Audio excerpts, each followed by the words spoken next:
મિત્રો, ગણેશ દાદાનું પૂજન ઘર બેઠા કેવી રીતના કરી શકાય? પહેલાં આપણે કળશ લેવાનો છે. કળશમાં પાણી, સોપારી, એક સિક્કો અને હળદરનો ગાંઠિયો નાખવાનો છે. આસોપાલવના પાન રાખી અને અહીંયા શ્રીફળ પધરાવવાનું છે.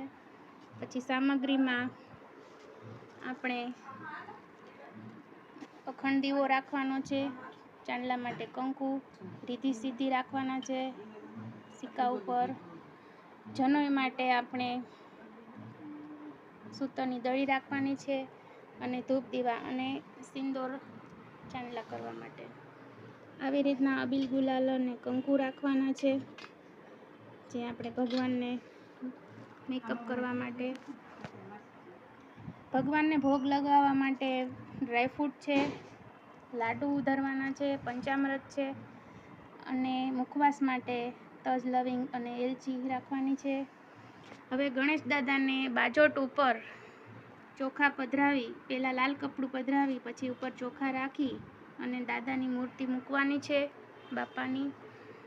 અને પછી ફળ ફૂલ બધું ધરી અને ધૂપ દીવા કરવાના છે. પહેલાં આપણે કળશનું પૂજન કરશું. કળશને 5 ચાંદલા કરવાના છે. પછી આપણે દાદાનું પૂજન કરશું અને પછી રીધી સીધીનું પૂજન કરવાનું છે. પછી આપણે દીવો પ્રગટાવવાનો છે આરતી માટે.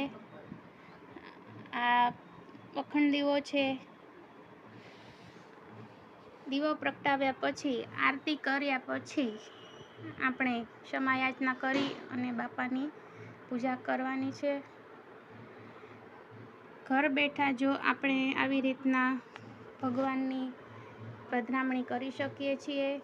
આમાં ગોર બાપાની કે કોઈની જરૂર પડતી નથી. કાયમ માટે આપણે જ્યાં સુધી પધરાવાના હોય ત્યાં સુધી આપણે ધૂપ અને દીવા, બપોરના ભોગ લગાવવાનો છે, સાંજના શયન આરતી કરવાની છે અને બધા મહેમાનોને પ્રસાદ બાંટવાનો છે. રોજ અલગ અલગ તમે ધરાવી શકો છો.